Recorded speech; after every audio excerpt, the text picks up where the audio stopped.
In progress. Good afternoon, everyone. Welcome to the 20th edition of the SBL Business Law Series. My name is Rita Amrichinda, and I am the moderator for today's event. So we would start at, it's almost 2 o'clock, but we'll start by 2:03. So we give people room to get in. But before then, I'd like to acknowledge the presence of the NBA SBL chairman, the person of Dr. Adeoye Adefulu, and other SBL ESCO members. I also want to recognize our speakers who are here today, Mr. Mike Akpan and Mrs. Ngozi Aderi Bibe. I don't know if I pronounced your name well, but you are welcome. Welcome to our session for today. So housekeeping rules before we start. Please turn off your mic. If you need to say something, you can use the chat box, or if you have questions while the session is ongoing, you can just put it in the Q&A box. But to kick off, I think our conversation for today is a hot topic, and currently what everyone is really interested in, either as a creative or as a practitioner in the creative industry. Our topic for today is driving innovation and creativity with Copyright Act 2022 in view. And fortunately, yesterday we celebrated the World Intellectual Property Day, which was Team Women and IP, Accelerating Innovation and Creativity. So our conversation for today is like a follow-up of what happened yesterday. And if you did not participate in any of the events for yesterday, please make sure that you take our conversation for today seriously. I don't know if our speakers, Mr. Mike and Mrs. Ngozi, are you ready? I said 2:03, it's 2:01 now, so I don't know if we can start immediately or we just use the remaining 2 minutes to let the chairman and the SBL to say a word or two. Hi, Rita. Hi. I'm more than ready. It's so good to see you. I had checked with the chairman. He's not in a position to give an opening remark. Okay. He's in commute right now, so we are good. You're the moderator. The floor is yours. Give us a Q&A. Okay, then. Thank you for that. So it's 2:02. I guess we'll just kick off. So welcome once again. For those who are just joining me, my name is Rita. I'm reaching that I will be moderating the session for today. So I will get right into our conversation today, and I would like to start with Mrs. Ngozi. So as a legal practitioner and one of the leading women in intellectual property, how excited are you about this new act that was passed by President Buhari? I mean, yesterday was World IP Day, and I'm sure that you had your day filled with a lot of activities. What should we be seeing going forward, Thank you, Rita. And once again, I want to welcome all the participants to today's session. It promises to be 1 hour of intense learning and exchanging ideas. Rita, the question you've asked is a question I'm very excited to answer, because quite honestly, I think the Copyright Act 2022 is the start of a new dawn in our copyright space, and I'll say intellectual property generally. I see it as a watershed moment. I am more than excited, honestly. Things like this don't happen very often. In my years as a practitioner, it's not been too free. I haven't witnessed more than 2 new intellectual property acts. I think the PVP Act, the Plant Variety Protection Act, was the first, and this is another new legislation altogether, not an amendment, but actually a new legislation with provisions that are really exciting. So this is very encouraging to practitioners like me. For the industries that rely very heavily on copyright, this is definitely a win because many provisions that for years we have been looking out to see within our IP landscape, we now have them. So I would say this is really laudable. And I have to acknowledge that under the administration of President Buhari, we have had two groundbreaking IP legislations, I would say. It's also important to mention that this is the first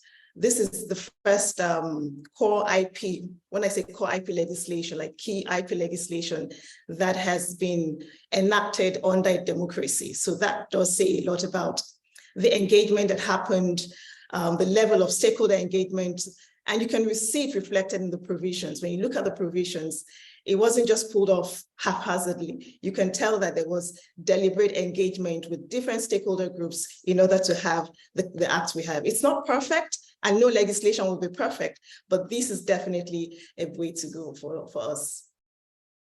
Thank you so much, and I do agree with you that it starts. I mean, I've gone through the acts, and I've seen a couple of things that I feel the creative sector would definitely benefit from. So let's go to our regulatory agency. Mr. Mike Afan works with the Nigeria Copyright Commission. So how does NCC wants to engage creatives, especially in light of your expanded roles right now? There are a lot of things that I saw in the acts that the NCC, the commission, will be doing in relation to ensuring that there's compliance with this new act. So what are the plans of the commission going forward? Yeah, thank you so much, Rita. I hope I'm being heard. Yes. Thank you so much, Rita. And, let me say this. I thank my sister, Dorothy, for laying it out very, very well. We are quite excited with this new act, and what she has said summarizes even the impression within the Nigerian Copyright Commission. It's a very important and significant achievement for us and for the creative industry. And like she rightly pointed out, the engagement with the creative industry was quite robust. You recall that we launched the reform of the copyright system in November 2012. It has taken up to 10 years for us to develop. And to say the least, that long span of time, I cannot see it as a delay. I saw it as an opportunity for more engagement, because at every turn we had engagement with the critical stakeholders, and importantly with the Federal Executive Council. Many people may not be aware, this bill was initially approved by the Federal Executive Council in December 2027. And it was a conditional approval, and it was sent back to the Commission to consult with some public agencies like the Ministry of Information and Culture, the Ministry of Trade and Investment, Ministry of Foreign Affairs, and a couple of other ministries, which we did. And some specific observations were made by members of the Federal Executive Council, which we had to work on. Again, in 2018, it was approved in July 2016. And subsequently, when it was transmitted to the Office of the President, for 2 times, we also had to engage and make clarification. So that period was not a wasted period for me. It enriched the outcome of what we have today as the Copyright Act, and we are very, very grateful to Mr. President for finally bringing to the table something for the creative industry. This is one of the governments that has shown clear commitment to the creative sector in terms of delivering. Now, going to your question, how the Commission intends to engage. There are many levels of engagement, as you have rightly pointed out. The Act has come in with a number of responsibilities for the Commission, but also some of those responsibilities will need good synergy between the Commission and industry. The first of the first level of our engagement, of course, was naturally creating awareness on this new law. What are the new provisions and how does it apply to the industry? And in this wide, let me say that we managed to hit the ground running. As you rightly said, yesterday was a very busy day. In fact, from Sunday when we celebrated the World Book and Copyright Day, it's been a very busy week for us with all with so many awareness creation platforms being activated.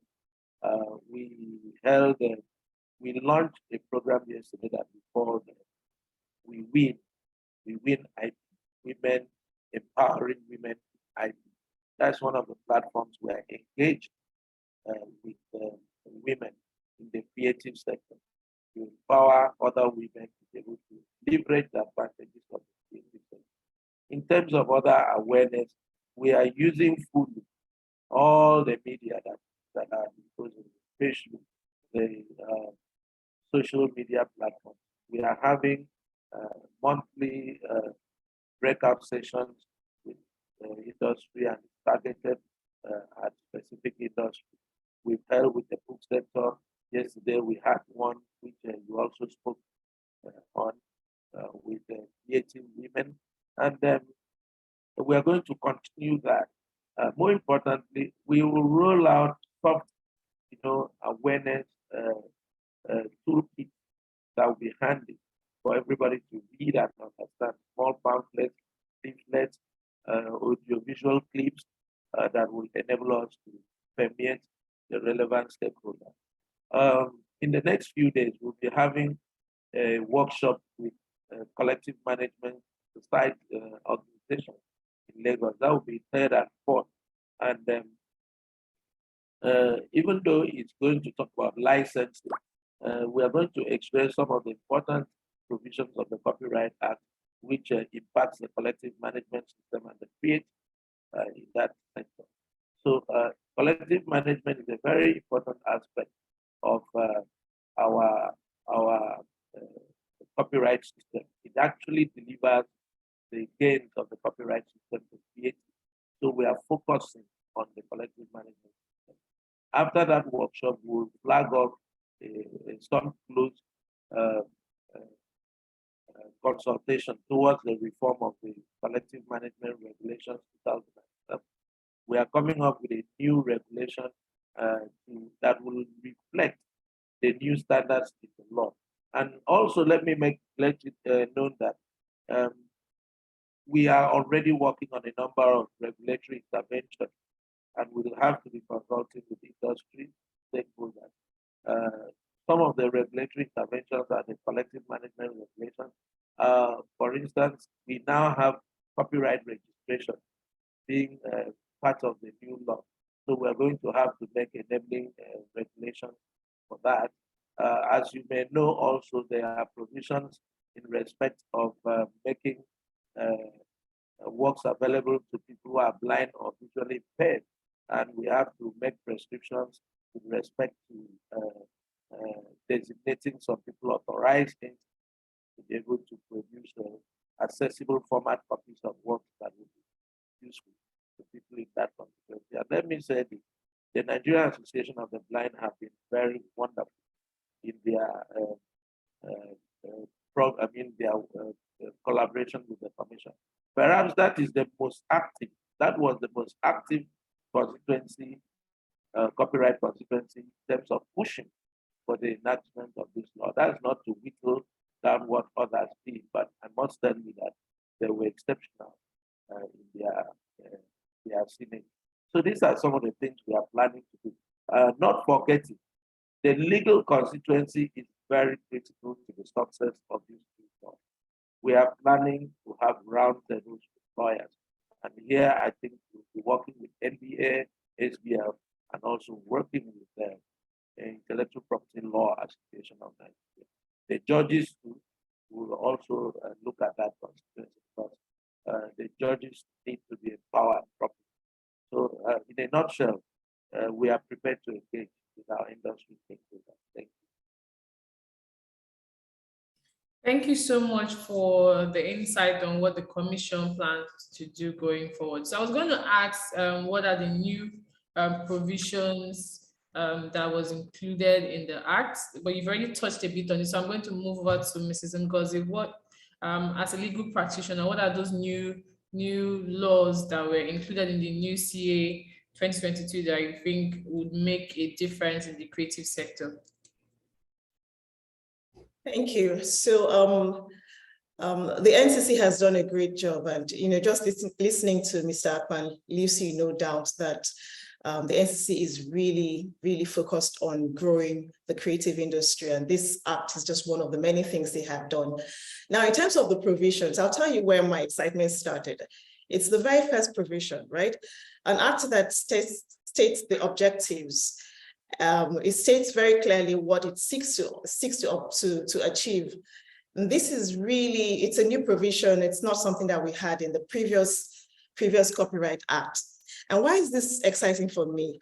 By stating very explicitly what the act sets out to achieve, or what the draftsman sets out to achieve, the draftsmen have given guardrails for interpreting the substantive provisions of the act. And this is really great, because oftentimes in interpreting acts, you get to provisions where you can interpret one way or the other, but you can quickly come to the objectives as stated in the act. And this is very different from what typically, if you remember legislative interpretation, we're told to rely on the long title, which would generally describe the purpose of the act. But we do know that the long titles oftentimes it's stated in a very broad way and in a very general sense that it's hardly helpful in interpreting substantive provisions. But stating these 4 objectives, which I find to be very brilliant and very succinct, is one of the things that I'd like to highlight. And in terms of the objectives themselves, the first one is to restate the fact that the Copyright Act is looking to protect the rights of authors and to ensure that they're able to get reward and recognition for their intellectual property, for their intellectual efforts. Now, this is the whole essence of intellectual property law. And to work it into an act in this very deliberate way makes it clear that every provision within the act needs to be interpreted in the light of empowerment, commercial empowerment for intellectual property owners. And that's very critical, particularly when you think about certain sectors that rely heavily on the copyright system. In the past, as lawyers, we had to be creative in how we interpreted the previous Copyright Act so that we can create commercial avenues for clients. And a lot of those kind of situations where we would have had to, stretch the law a bit so that we can find some basis or even rely on contractual provisions only. We now have clear provisions that protect these right holders, and also we can interpret all of that within the context of this objective. Another objective stated here is the objective of providing appropriate limitation and exceptions to guarantee access to creative works. Now, this is not something that is often talked about, but the truth is that innovation also thrives on access to creative works. It's not just about exclusivity, there has to be a balance. And this objective enables us to see that this act is trying to create that balance, because you cannot exclusively own everything and expect progress in terms of development. It provides that there would be limitations. And if you look at under the former Copyright Act, for example, the exceptions to copyrights has been expounded a lot more. There's better clarity. Things that were shrouded, like the fair dealings principle, is now clearly laid down. We now know exactly what would fall under that. That is so helpful, because access to creative work is also very important for economic development. The third objective here, as stated, is to facilitate Nigeria's compliance with international copyright treaties, and that has been done here. You might know that the WIPO Internet Treaties, which basically refers to the WIPO Copyright Treaty and the WIPO Performance and Phonograms Treaty, have for long been in the offing, waiting to be implemented under our local legislation, even though Nigeria acceded to it many years ago. Now, these treaties basically were WIPO's response to development in technology and the impact it was having, or it is having, on copyright. So basically, under these treaties, member states were required to protect digital rights. We're required to have certain provisions to ensure that technical measures for protecting copyright works were in place. We didn't have any of that under the previous act. And you can understand that the previous act was, it's a 1988 act. It's been amended, it was amended twice, but those amendments don't reach down to the depths that they need to get to address these issues. It is so heartening, so heartwarming to see that under this act, we have provisions that protect digital works. We have provisions on takedown. We have provisions, even provisions we have better provisions for those who are considered to be specially, what's the word now? Those who are specially enabled. Let me put it in that term.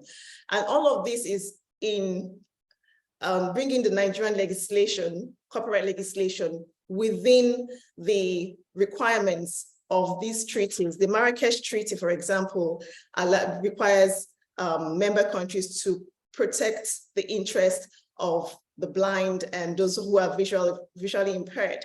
And we see more of those provisions built into this. And like Ms. Akpan had just mentioned, there was a lot of engagement. And I think that's really impressive to know that, the association that needs to benefit from this provision was allowed to voice their interest, voice their specific concerns, and all of that was taken into consideration as the Copyright Act was being developed. There is also the last objective that I'll mention here is to enhance the capacity of the Nigerian Copyright Commission to regulate the provisions of the Act. And this Act clearly gives the NCC more powers, more administrative powers, and it gives the NCC NCC is uniquely positioned to actually advance the cause of creatives through this act. There are regulations that need to be put in place by NCC. NCC can mediate in certain potential dispute situations. So the powers that NCC has under this act is really wide, and I think that's what it should be, so that we can limit the kind of litigations that come out of copyright-related disputes, where NCC can mediate, where NCC can step in and has the statutory right to do so. It would help, and it would go a long way. Some other provisions that I would like to talk about. I don't know how much time I have, but unless it stops me, I'm going to go. There's just so much to talk about under this act. Okay, wrap it up in 10 seconds. Okay, okay, I'll do that. Okay, I'll do that. I'm also excited about the sector-specific provision, and by sector-specific provision, I just mean that certain provisions have been built in to take care of the nuances in particular sectors. For example, in the music industry, we see provisions that now make it very clear, statutorily, it makes it a statutory obligation for broadcasters to enter into agreements or have an understanding, an agreement with the performers, the performing artists and record label in order to determine what fair remuneration they will get. That is really, really worth noting, because we've seen quite a number of dispute arising just because there isn't clarity on that. And it would also help the work of the collective society. I think this act also gives everybody, every participant in the value chain of the creative industry would find something to rejoice about. For the collective societies, there's more clarity around their rights. There's more clarity around what they can do. I see you're nodding there. I'll take that as a cue. I'll put in more provisions as you ask questions. Thank you so much for that. That was, it was, yes, sir. Yeah, Rita. I can hear you, Mr. Mike. I think because he has done a fabulous job of trying to run down. We may not be able Yes, to yeah. exhaust, we may not be able to exhaust the list of things that the new law has brought on board. But I just want to add one or two, very important provision in terms of implementing the treaty obligations. I think we have covered the 4 recently ratified treaties, the 2 internet treaties, that's WCT and WPPT. We covered the Marrakesh Treaty as well, and there are provisions to implement the. Am I being heard? There are provisions to implement the Beijing Treaty. The Beijing Treaty, very, very important. I mean, for those who don't know, Nigerian movie industry is a very good export for this country.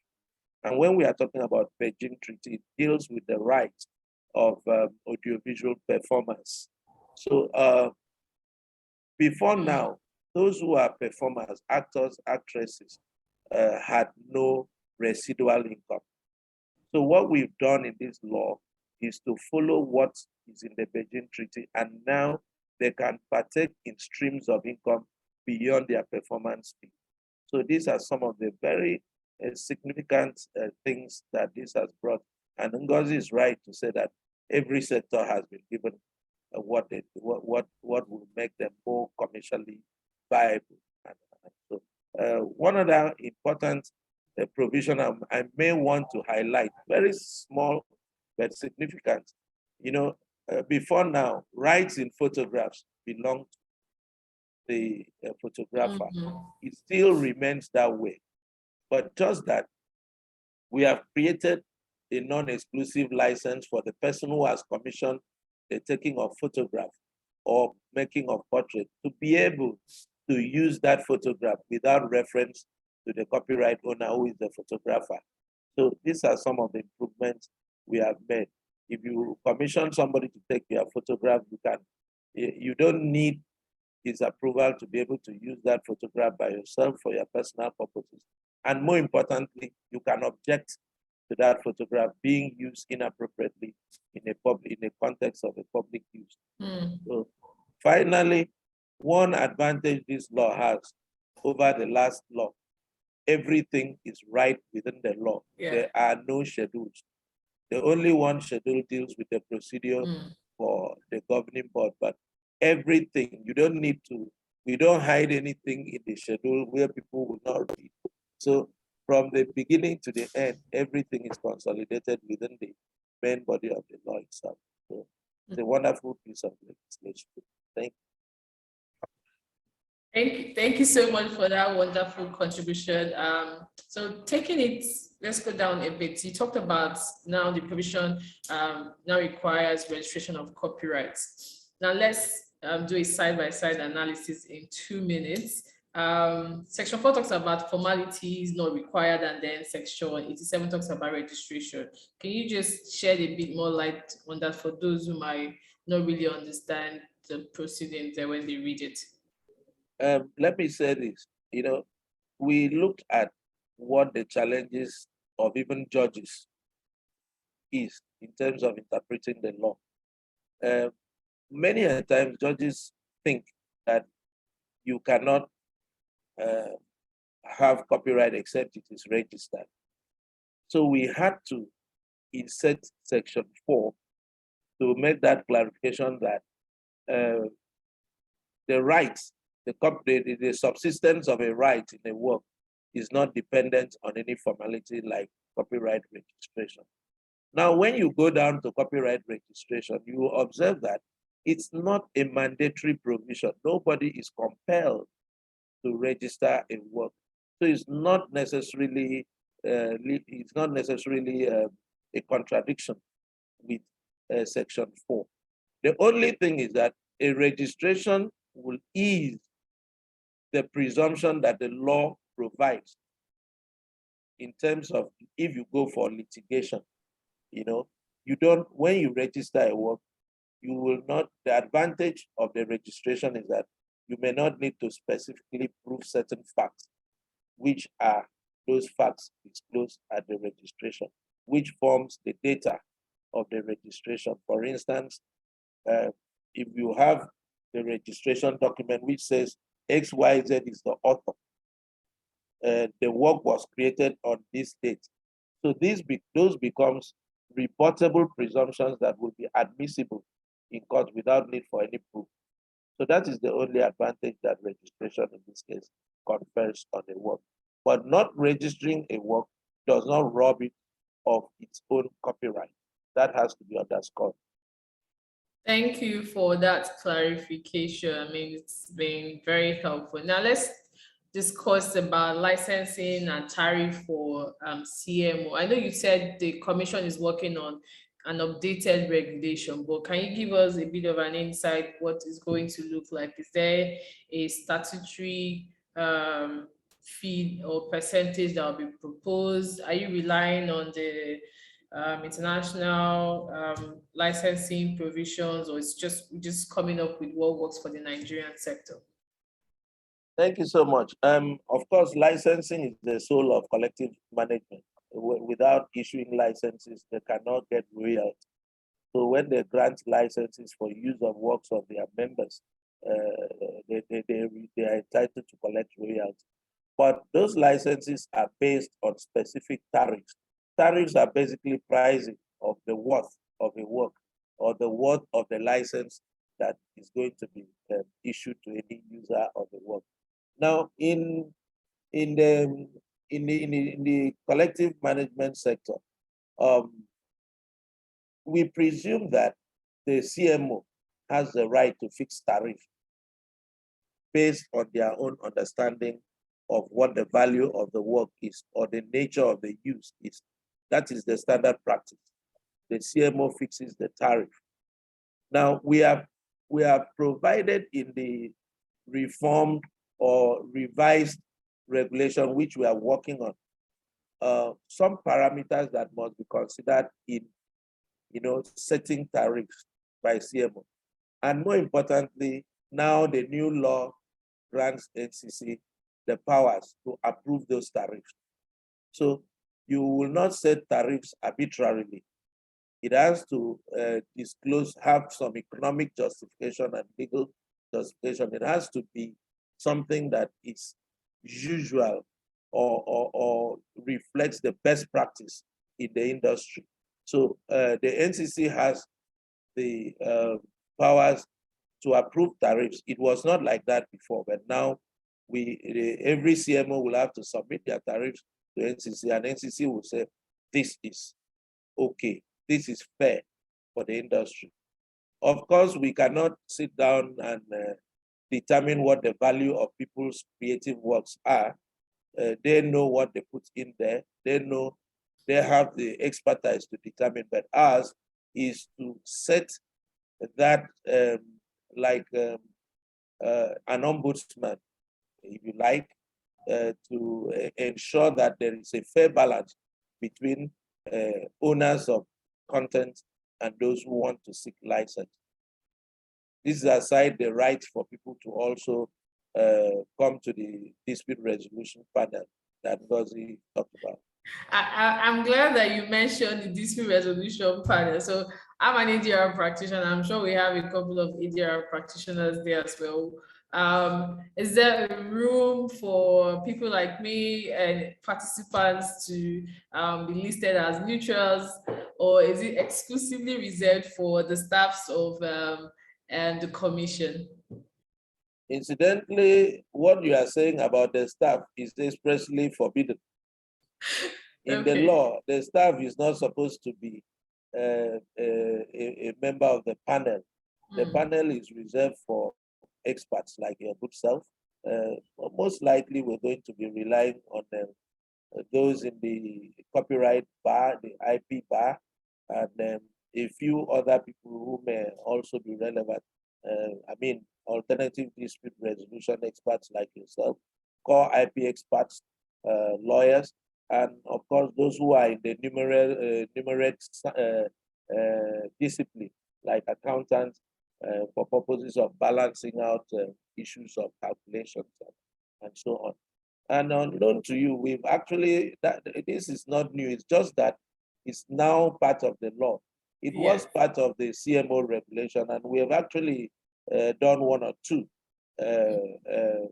We've actually set up one or two panels in the past, and they made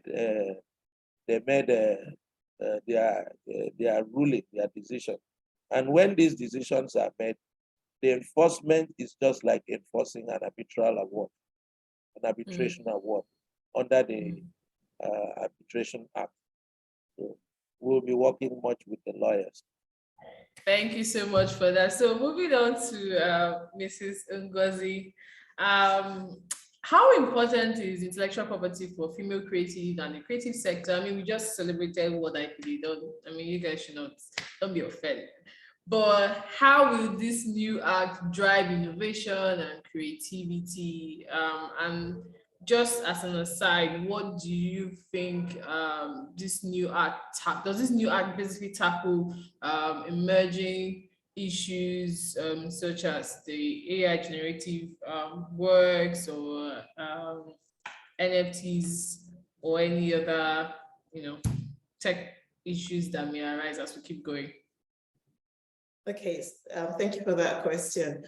World IP Day is a day that we would always celebrate innovation and creativity. Whatever the theme is, each year the theme changes, but the common thread that runs through every year is the role that intellectual property plays in encouraging and driving innovation and creativity. And this year's theme, which is around women and encouraging women to take advantage of the IP system to drive innovation and creativity, it's not any different from previous year in terms of the ethos. Now, I think there's no better way to celebrate the World IP Day than to just dive deep into the provisions of the Copyright Act. I want to encourage all the young lawyers, in fact, all the lawyers on the call, to please go and study the Copyright Act, because you would find nuggets. There's so much there that we can't even attempt to unpack it here, quite honestly. There's so much there that needs to be harnessed to, first of all, educate our clients and educate ourselves, because as lawyers, we're not exempt from being creative, right? We're not exempt from innovation. And we do have a lot of copyright work, even as lawyers, that we produce and we develop. We need to educate ourselves, take advantage of it. What you know is what makes a difference. So it's not just enough for us to have this beautiful act. We must study it, understand the implications for the different sectors within human endeavors, and only then would we be able to harness it and make it work for us. So that's the first thing I'd like to say. In terms of how the Act takes care of some of the new developments we're seeing in technology, and you referenced NFTs, you referenced artificial intelligence.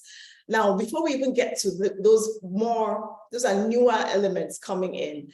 Like I said before, for the first time, we have protection for digital works, which is laudable. For the first time, we have takedown provisions, and I will pause to give some explanation on takedown provisions, because the lack of clear takedown provisions has haunted me as a practitioner for years. And it's so gladdening to see that there is now a clear requirement on ISPs, internet service providers, to take action when there is an infringement claim, right? Of course, within certain parameters, but the Act is giving guidelines.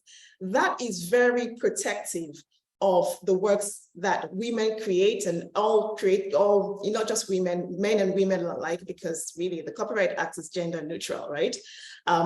But we do know that women generally haven't taken advantage of many IP laws. So the conversation for World IP Day is really around encouraging women to dig deeper and do more with intellectual property, the intellectual property system. But back to to takedown provision, it creates a new level of opportunity for lawyers, right? I know we are talking to lawyers primarily here. So for lawyers, there's more opportunity to defend the cause of your client and to ensure that infringing works are taken off when they are put on the internet. In terms of how this helps newer versions of technology innovation, NFTs are somewhat protected under this act, because the act allows you to protect, the act allows you to, as an artist, for example, to enjoy protection when you put your work on the internet. Now, that is the basis. If you are familiar with NFTs, you would realize that it's really like digitizing creativity. And to the extent that this act specifically creates that route for digital works to be protected, you can expound on it to say NFTs will be protected. And it will be left for us as practitioners to, again, dig into these provisions, understand the nuances of the NFT system, and see how this act can very specifically help our clients protect their intellectual property rights, whether it's NFT or it's artificial intelligence, a different conversation altogether, Rita. And I think for that one, there's still a global debate around it. I think we'll be too optimistic if we think that this act can take care of that at this stage. But we're getting there. It's a journey, and I'm sure this will be the last that will be heard of the Copyright Act. There'll be more changes and more improvements coming up. But we'll get there. Don't worry. Yeah, I agree with you that we'll definitely get there. And like I stated initially, this act actually made provision to solve our present reality that we are seeing within the creative space. So if you have questions, please start sending in your questions, as we would be wrapping up in the next 15 minutes. But my final questions to both Mr. Mike and Mrs. Ngozi, just closing on the act itself, what are your final thoughts on the works that were incorporated, the new provisions, on technological protective measures for creatives, takedown notices, everything that has been included? What are your final thoughts and advice for lawyers and creatives that may have participated on this webinar today? Thank you so much. My final thoughts would be to start where Ngozi was, ended her last remark about artificial intelligence and NFTs, metaverse, and all of that. One thing you will observe about intellectual property law is that they are adaptable to situations. And particularly when you look at a law like ours that has created the basic provision to enable use and exploitation of works in these technology platforms, it's going to lend itself much to an adaptable interpretation. And that's what happens in most countries. When we talk about artificial intelligence, the judiciary in many countries have leverage on their provision to be able to fashion a position. Currently, you have like 2 or 3 positions reflecting the legal cultures. Like the US, they feel that you cannot give copyright to a non-human. Yes. The UK takes a slightly different position. Same with Australia. So if I'm not mistaken, Nigeria's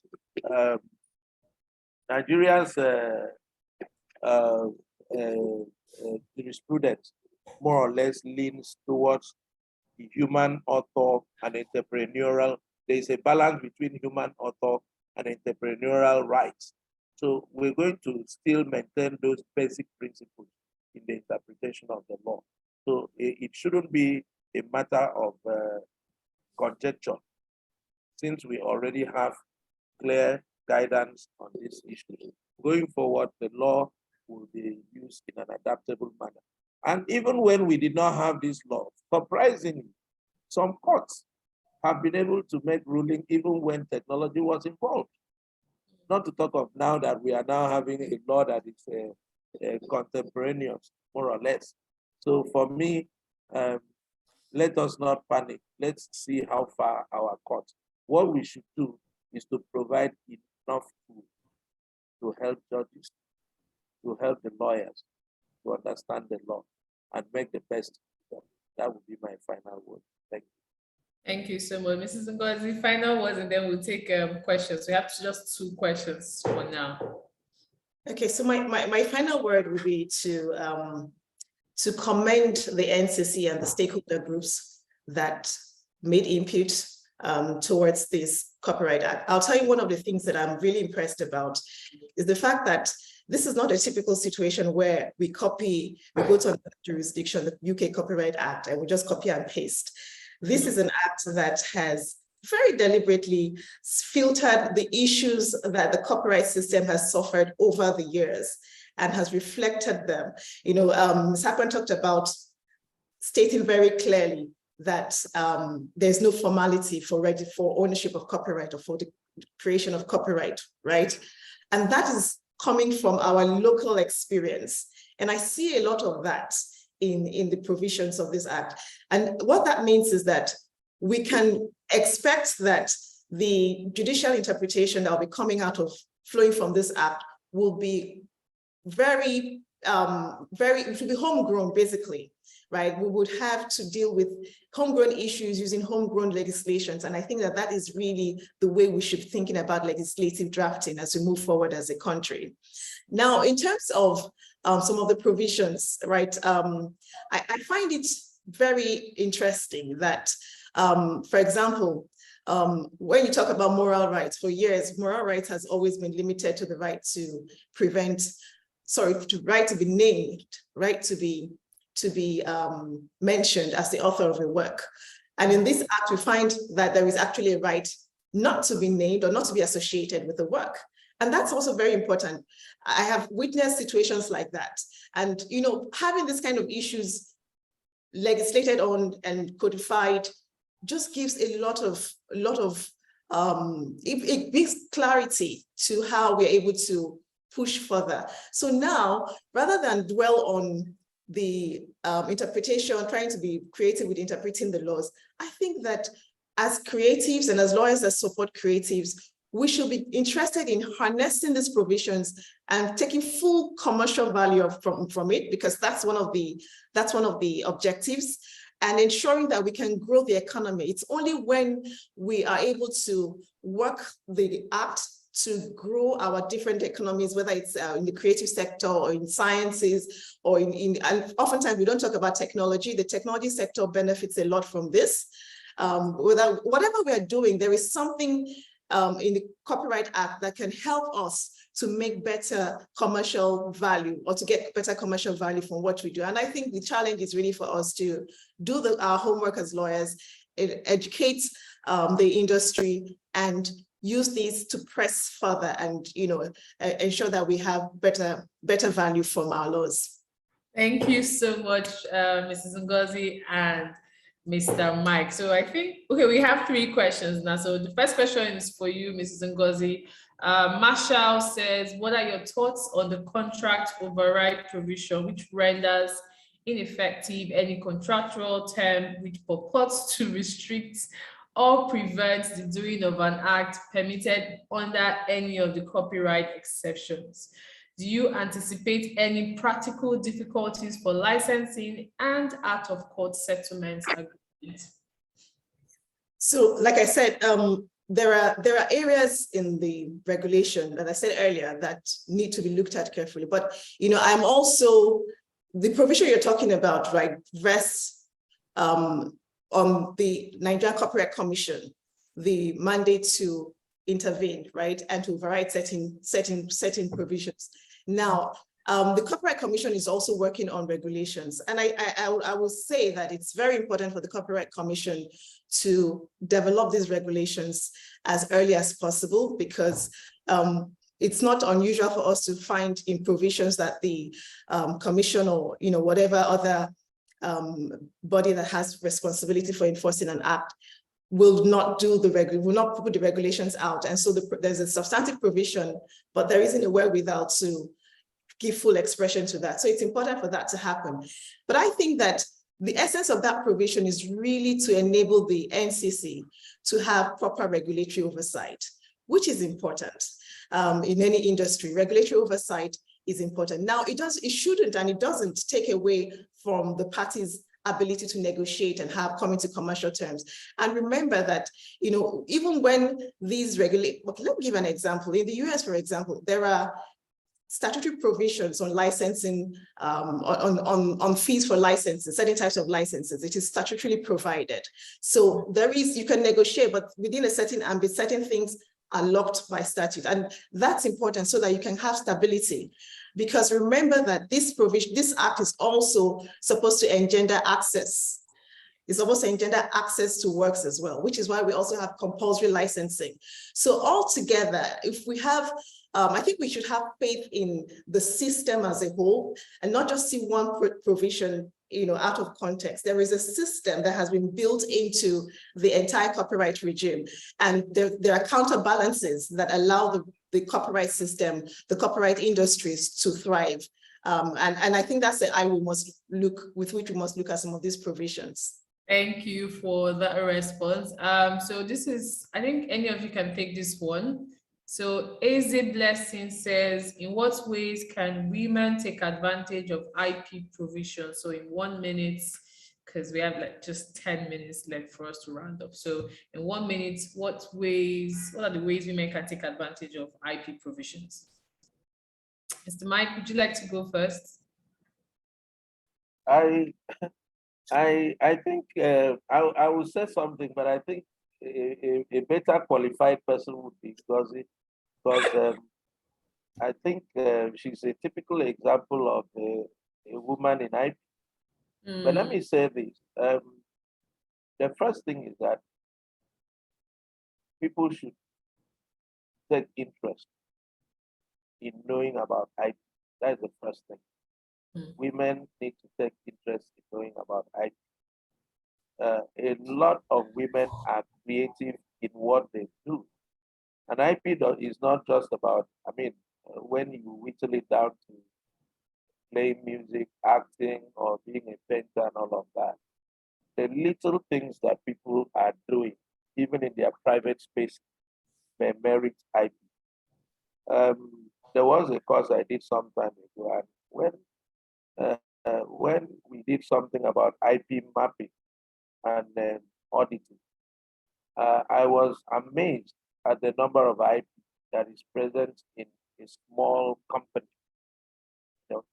A lot of women run businesses, and probably it has never occurred to them that those businesses have IP elements which they can leverage upon to become more competitive. So it's important that the IP awareness is used as a tool to enable women to take advantage of IP. And this is what our campaign of We Win, that is Women Empowering Women, is supposed to achieve, to enable women who are already benefiting from IP to mentor and bring awareness to those who may not be too much aware. But aside that, I think it's also the responsibility of most public agencies like the NC and groups like the NBA, SPL to take the gauntlet to hit the women who are in the creative space and in business, the essence of using IP. Mrs. Ngozi, would you like to ask something, or let me just ask the final question and then we take it from there? Let me add on that. Okay. So there is an awareness gap that needs to be closed. And addressing IP practitioners, I think it's important for us to take it upon ourselves to break this law down in a way that the industries that need it can digest it. Rita, I know that you're doing a good job of putting out content there. I have to mention, because these are things that will make a difference. Even as lawyers, we look at this act, it can be overwhelming. There is no creative that is going to pick up this act and try to understand it. So we need to be out there. We need to champion awareness creation, particularly for women. A lot of women, they tend to be laid back. And yet, like Mr. Akpan said, women are, a lot of creativity and innovative ideas come from women. But to transit it from just being a creative idea to becoming an economic asset is where the problem is. And that's where the gap is. That's where intellectual property comes. Intellectual property basically helps you to transit what you have as maybe just a passion. You have passion for creativity, and you can now, make it into something that you can live off. And I think as practitioners, generally speaking, we have more women in IP, I think, for my assessment. We need to take advantage of that number to also look out for our female folks in the industry and help them understand these laws, help them see how it applies to them. And in doing that, one step after another, we would be championing women in using the IP system. All right, thank you so much for that. So final question, so we'll wrap up in 2 minutes. Avero Sugene, apologies, Ogene, if I pronounce your name wrongly, but he or she is asking, in light of Section 5, where it provides that copyright can now be conferred on a work where the author is resident in Nigeria. So he's asking for clarity as to what habitually resident mean, because it goes further to say, sadly, the interpretation part of the act did not define that. So in 1 minute, because we have five minutes to wrap up. Okay. What I will say to that is that first, the law is not standing alone. The copyright law is not standing alone. It stands in the context of already well-known concepts in law, one of which is this issue of habitual residence, or if you like, sometimes they call it domicile. I mean, when we talk about habitual residence, we are talking about where you ordinarily reside and carry on your day-to-day activities. It's as simple as that. And the courts have interpreted these kinds of terms on a number of decisions, and it shouldn't be difficult for the courts to zero in on what habitual residence is. That would be my response. Okay, then thank you, Mr. Akpan, for your response. Thank you, Mrs. Ngozi, for the insightful reviews and contribution. I'd like to also thank the 163 persons that participated. We started at 77, and then it's been fluctuating between 159 and 163. So thank you to everyone who joined in today. I don't know if the chairman is still available. Is it? Can you say something, or do we just close from there?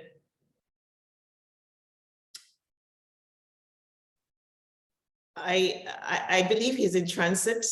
He had mentioned that he might not be able to speak, but he's listening in. Okay then.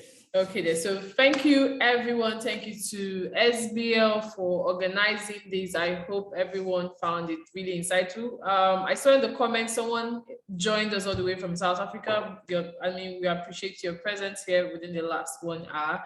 But yeah, it's a wrap from me to you. See you at the next SBL IP related event or any other SBL event. Have a good afternoon, everyone. Thank you. Please allow me to especially thank the SBL IP committee for taking this matter up. You have expanded the platform for awareness creation, and we are grateful. We are not taking it for granted. I mean, the NCC is quite grateful for this platform that has been created, and we look forward to working with you to continue to bring awareness of this new law to the critical constituency of lawyers. Thank you so much. Rita, thank you. You've done a wonderful job. Thank you. Thank you. Thank you so much. I see we also have someone from the US as well. So thank you to everyone. We really appreciate. See you at the next IP session. Please look forward to all our events, and you can also join SBL IP committee. Very engaging and enlightening. And like Mrs. Ngozi said, let's let the advocacy and education keep going. So have a good afternoon once again, and bye everyone. Bye. Bye.